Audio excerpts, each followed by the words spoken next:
At first glance, Emily and Mark Wheeler appeared to be the perfect couple. They lived in a charming suburban home nestled in a quiet neighborhood where neighbors greeted each other with smiles and children played freely in the streets. Mark was a well-established businessman, running a successful marketing firm that kept him busy throughout the week. Emily, his wife of 12 years, seemed to have it all. She was a devoted mother to their 2 young children and a graceful presence in the community. The couple was often invited to social events where Emily would impress everyone with her charm and beauty, while Mark was admired for his professional success. On the surface, their marriage was one to envy. They were seen as the ideal family, Mark working long hours, but always making time for family dinners, and Emily keeping the home spotless and inviting. Their 2 children, both young but full of life, were well-behaved and polite, and the family seemed to have a deep bond. It was the type of relationship that everyone looked up to, yet no one truly knew what was happening behind closed doors. As the years went by, however, cracks began to form in their seemingly perfect life. Emily, who had once adored her husband, began to feel trapped. Mark's demanding work schedule took up most of his time, and the long hours he spent at the office left Emily feeling isolated and lonely. Though she had been a loving wife at first, she soon grew distant, feeling like she was living in a shadow. Mark was constantly away on business trips, and when he was home, he was often tired and preoccupied with work. It wasn't just his absence that troubled Emily. It was the way he had become emotionally distant. She felt as though their connection had withered, replaced by routines and obligations. Emily had dreams of her own that had been left unspoken for years. She had once dreamed of pursuing a career, of living a life full of excitement and passion, but those dreams had been put on hold in favor of family life. She had invested everything into being a good wife and mother, but now, in the stillness of her suburban life, she felt empty. It was during this time that she met Robert, a personal trainer at the local gym. At first, their relationship was innocent enough. Emily began going to the gym to break free from the monotony of her daily routine, and there she found someone who made her feel alive again. Robert was charismatic, confident and attentive in a way that Mark had stopped being. He listened to her in a way that Mark never did, and it didn't take long before Emily found herself drawn to him. Their conversations turned from casual chat about fitness into deeper exchanges about their lives and desires. Robert made her feel special, something that had been missing for so long. What began as a harmless flirtation soon turned into a full-blown affair. Emily found herself thinking about Robert constantly, and she became consumed with the idea of being with him. He made her feel seen, desired, and important, and for the first time in years, Emily felt truly alive. Mark's presence at home only reminded her of the life she felt trapped in. She began to resent him for the way he had neglected her, for the emotional distance that had grown between them. As the affair progressed, Emily's love for Robert grew stronger, but so did her frustration with Mark. She knew that something had to change. Either she would leave her husband and start anew with Robert, or she would find a way to rid herself of Mark entirely. The thought of ending her marriage filled her with both guilt and relief. She couldn't bear to live another day in a loveless marriage, and the idea of a fresh start with Robert seemed like the only way to escape. The seed of something dark began to take root in Emily's mind, but she wasn't yet ready to act on it. At least not until she realized the one thing that could free her from Mark's control once and for all: his death. Emily's thoughts began to darken as she imagined the life she could have with Robert, free from the constraints of her marriage. The seed of her plan took root when she realized that leaving Mark wasn't going to be as simple as packing a bag and walking out the door. She had 2 children to think about, and despite the growing distance between them, Mark was still a present father. Her desire for freedom wasn't just about her own happiness, it was about the future she wanted with Robert, and for that to happen, Mark had to be out of the picture permanently. The idea didn't come to her all at once, but rather slowly, as a gradual realization that she had no other choice. The affair with Robert had become so intense that Emily couldn't imagine going back to her old life. Every day spent with Mark felt like a prison sentence, each conversation more strained than the last. Their marriage had become a facade, a lie they both continued to uphold for the sake of appearances, but Emily knew it couldn't last. Mark had started to notice her increasing indifference towards him, the coldness in her eyes that she couldn't hide, but he hadn't yet figured out the full extent of her discontent, or the affair. He didn't know how deeply Emily had fallen for Robert, or how far she was willing to go to be with him. She had started to study Mark's routines, looking for the perfect opportunity to carry out her plan. It was during one of these late-night moments of contemplation that the idea of poisoning him first came to mind. She had heard stories of people poisoning their spouses, making it look like a natural death. Mark's health had never been perfect, and his stress levels had only risen as he tried to juggle his business responsibilities with family life. Emily had noticed that he had started complaining about fatigue and headaches, and he often relied on medication to manage his stress. This was her chance. If she could tamper with his medication and gradually weaken him, no one would suspect foul play. She could make it seem like Mark's death was simply the result of his ongoing health issues, a tragic but understandable outcome. Emily began to research methods of poisoning. She knew it had to be something subtle, something that wouldn't immediately raise suspicion. She started to introduce small amounts of sedatives into his nightly medication. At first she was careful, ensuring that the doses were just enough to make him tired, but not too much to cause any noticeable side effects. Mark's exhaustion increased, and he began to rely more and more on the pills Emily had given him. It seemed perfect, a slow, controlled way to bring about his death without anyone suspecting her involvement. But even as she tampered with his medication, Emily knew she needed to cover her tracks. She had to create an airtight alibi, something that would make it impossible for anyone to trace the murder back to her. She had always been a careful planner, and this was no different. She decided that the night Mark would die, she would be out of the house. She would visit a friend, someone who could vouch for her whereabouts. It was crucial that she was seen elsewhere, so no one would suspect her when Mark was found dead in his sleep. As she prepared for the night of the murder, Emily couldn't help but feel a sense of dread mixed with excitement. This was the moment when everything would change. She knew that once Mark was gone, there would be no going back. Her life with Robert would finally begin, and she would no longer be shackled by the chains of a marriage that had long since turned sour. But even as she plotted the final details of her plan, a small part of her hesitated. She had once loved Mark, and now she was about to take his life. But the desire for freedom, for the future she envisioned with Robert, overwhelmed any feelings of guilt. This was the price she had to pay for the life she wanted. The night Emily had been preparing for finally arrived. She had meticulously planned every detail of Mark's death, and now it was time to put her plan into action. The sense of nervous anticipation gripped her as she went through the final steps, making sure everything was in place. She had told Mark that she was going to visit a close friend who had recently moved to a nearby town. It was the perfect alibi.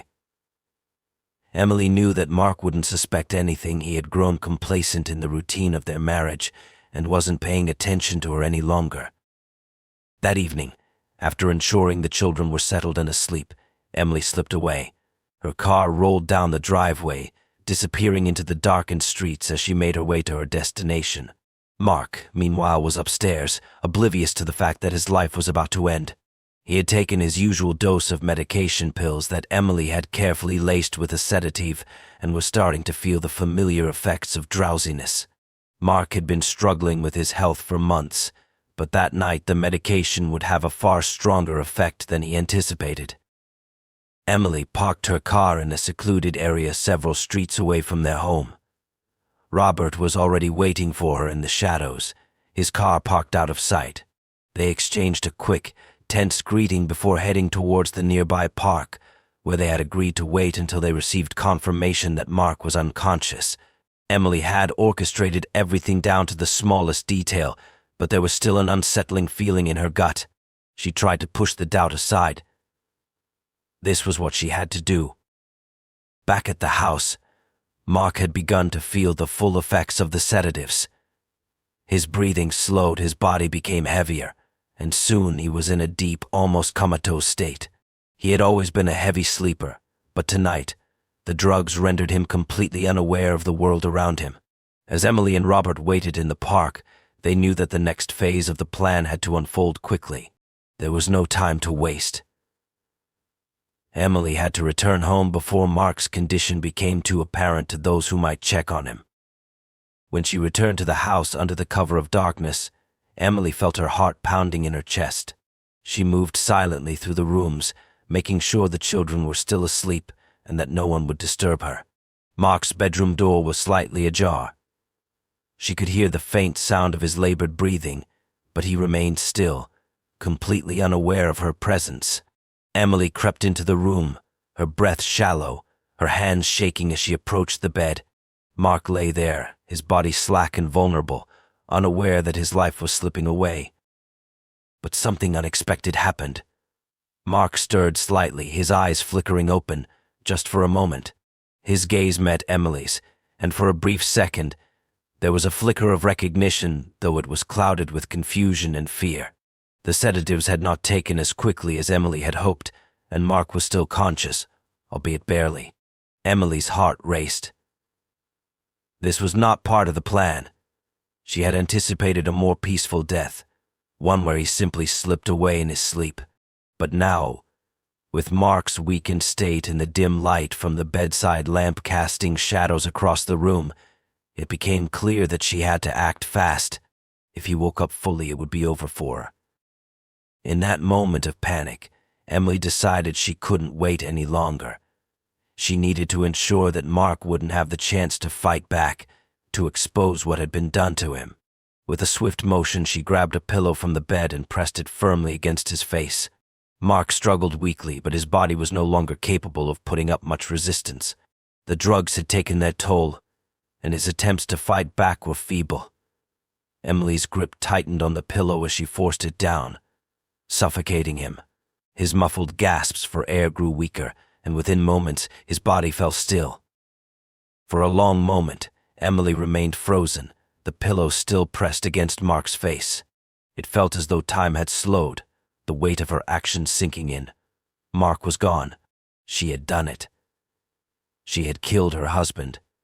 She slowly pulled the pillow away, her chest rising and falling with shallow breaths. She stood there for a few moments longer, taking in the scene, unsure of what she was supposed to feel. It was over now, but the reality of what she had just done hit her hard. She quickly left the room and made sure everything was in order. Mark's body lay in his bed, still and cold. Emily's hands were trembling, but she had to act as though nothing had changed. She moved swiftly, ensuring there were no signs of a struggle, no traces of her involvement. She then made a final check on the children, ensuring they were still asleep before slipping out of the house, her heart pounding in her chest. Emily had crossed a line that could never be undone. Her future with Robert seemed within reach, but as she drove away from the house that night, a sense of unease settled deep within her. She had taken Mark's life, but she couldn't shake the feeling that the consequences of her actions had only just begun. The morning after Mark's death, the house was eerily quiet. Emily had spent the night at Robert's, though she had convinced herself that she could appear calm and unaffected when she returned home. As she entered the house, she paused at the threshold of their bedroom, where Mark lay lifeless in their bed. Her heart pounded as she took in the reality of what had transpired the night before. Mark was gone, but now the true test was to make sure her actions didn't raise suspicion. Emily went about her morning routine as if nothing had happened. She made herself a cup of coffee, checked on the children, and ensured the house was spotless. She knew that the discovery of Mark's body was inevitable, and when it came, she had to be ready. She couldn't afford to show any signs of distress. She had to make it seem like an ordinary day, like nothing had changed. By late morning, a neighbor who was concerned about not seeing Mark for the usual daily walk had decided to check on him. Emily was still in the kitchen when the knock came. Her pulse quickened, but she managed to keep her composure as she opened the door. The neighbor mentioned that Mark had been unusually quiet lately and wanted to make sure everything was all right. Emily feigned surprise, telling the neighbor that she had planned to go check on Mark after a call from his doctor. But before she could say more, the neighbor stepped past her and walked down the hallway to the bedroom. When the neighbor found Mark's body, the situation escalated quickly. Emily watched from the doorway as the neighbor screamed, realizing that something was terribly wrong. The police were called immediately, and it wasn't long before Detective Miller and Detective Harlow arrived at the scene. They were both seasoned investigators, used to handling cases that seemed straightforward at first glance, but there was something off about this one. They were keenly aware of the subtle cues, the way Emily was trying to maintain an air of calm, the way she seemed almost too eager to explain everything without being asked. But it was too early to make any accusations. The detectives started by questioning Emily, who told them that Mark had been struggling with health problems for years. She mentioned that he had been under a lot of stress at work and had become increasingly fatigued. She spoke about his sleep troubles and how the doctor had prescribed medication for his condition. Emily suggested that Mark's death could have been the result of his ongoing health issues, citing that he had taken his medication the night before and had fallen asleep as usual.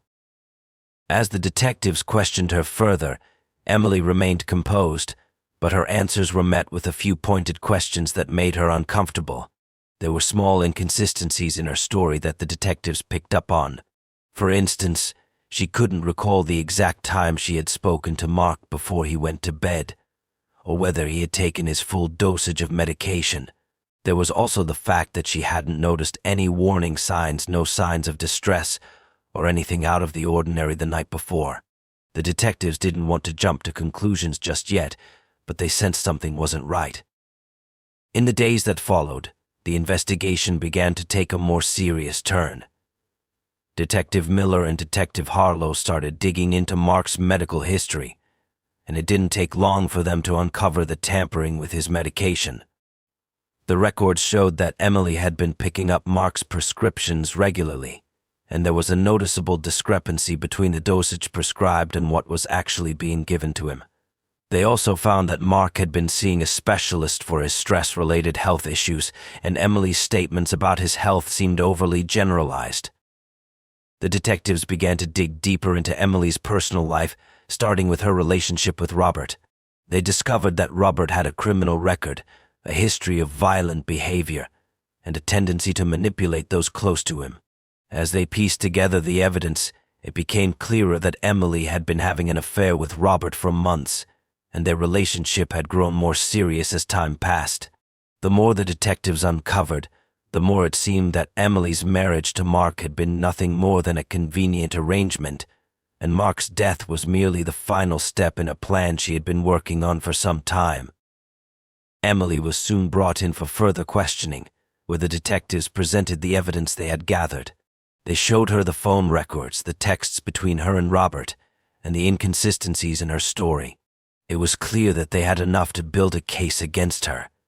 Yet Emily remained calm, refusing to crack under the pressure. She denied any wrongdoing, insisting that she had nothing to do with Mark's death, that it was all a tragic accident. But the detectives weren't buying it. They knew they were close to the truth. The small details, the contradictions, and the motive all pointed to one conclusion: Emily had orchestrated her husband's death in order to be with Robert. It wasn't just about the affair, it was about a life she wanted, one where she could escape the confines of her marriage and start anew, with no one standing in her way. But the more they uncovered, the clearer it became that Emily had underestimated the consequences of her actions. The web of lies she had spun was unraveling, and she would soon have to face the truth of what she had done. As the investigation deepened, Emily's world began to crumble around her. The detectives had uncovered enough evidence to make her a prime suspect in Mark's death, but they needed a confession, a moment where her carefully constructed facade would slip. Emily, however, refused to break. She maintained her innocence with every breath, even as the walls closed in on her. But the pressure was building, and the tension was palpable. The police had uncovered Robert's involvement in the affair and were beginning to link him to the plot. Emily had underestimated the thoroughness of the detectives. Their relentless questioning and attention to detail were unraveling her every excuse. They had found text messages between her and Robert, speaking in coded language about Mark's deteriorating health and their future together. They had even tracked Robert's whereabouts on the night of Mark's death, discovering that he had been nearby, though not in the park where Emily had told him to wait. Detective Harlow, who had been quietly observing Emily from the moment they first met, could see the cracks in her composure. The way she fidgeted, the nervous tics she couldn't suppress, and the subtle shifts in her tone, all of these were telling signs that Emily was far from as innocent as she claimed. Harlow knew that the more time they spent with her, the more likely she was to slip up, to reveal something they hadn't yet uncovered. It was during one of the interrogations that Emily finally faltered. The detectives had confronted her with the evidence, her tampering with Mark's medication, her suspicious behavior the night of the murder, and the texts with Robert that clearly outlined a shared future without Mark. Emily sat in the sterile interrogation room, her once poised demeanor beginning to break down. She still denied everything, but the pressure was building. Then, Harlow dropped a bombshell. They had found Robert's fingerprints on the bottle of sedatives that had been used to poison Mark. Though the evidence didn't directly implicate Robert in the murder, it was enough to make Emily's heart race.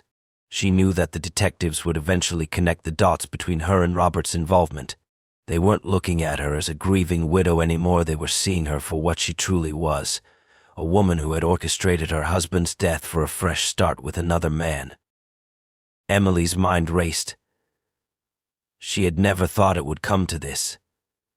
She had believed that she could control everything, that her perfect life with Robert would be worth the price of Mark's death.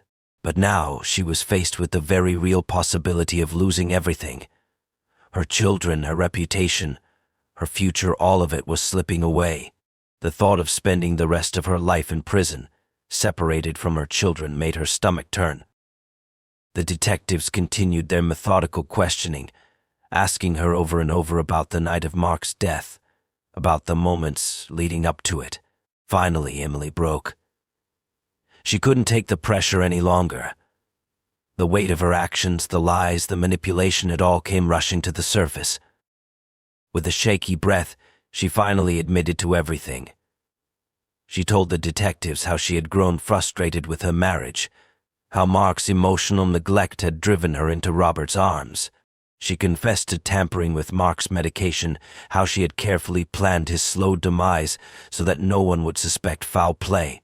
She spoke of the night she killed him, describing how she had suffocated him in his sleep, how she had planned everything to make it look like a tragic accident.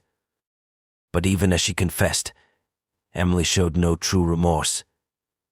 She spoke about Mark's death as if it were a necessary sacrifice, a means to an end. She spoke of Robert with passion, as if the life she was about to build with him was worth the price of her marriage, of Mark's life. There was no guilt in her eyes, no sign of the horror that should have accompanied such a confession. She had long since justified her actions in her own mind, convincing herself that she had done nothing wrong. The detectives listened carefully, taking notes as Emily revealed the details of her plan. She had believed that she could outsmart everyone, that she could leave Mark's death behind and begin anew with Robert. But now, in the cold, sterile room, she had nowhere to hide. The truth was out, and there was no way to escape the consequences of her actions. In the days that followed, Emily's life quickly spiraled. She was arrested and charged with first-degree murder. The public's perception of her shifted overnight. The woman who had once been the epitome of grace and charm was now the face of a chilling crime, a wife who had killed her husband to be with her lover. Her friends, her neighbors, everyone who had once admired her, now looked at her with disgust and disbelief. The perfect life she had once enjoyed was shattered, replaced by the harsh reality of the prison cell she would soon inhabit. As for Robert, he was also arrested, though he denied any involvement in the murder itself. The evidence against him was circumstantial, but the detectives were confident they would eventually build a case strong enough to charge him as an accomplice. His future, like Emily's, was uncertain, and the life they had dreamed of was slipping away with every passing day. In the end, Emily's desperate pursuit of a new life had led to the destruction of everything she had once held dear. Her affair, her lies, and her ultimate betrayal had cost her far more than she had ever imagined. And as the trial loomed, she would have to face the consequences of her actions and the truth that there was no escaping the price of murder.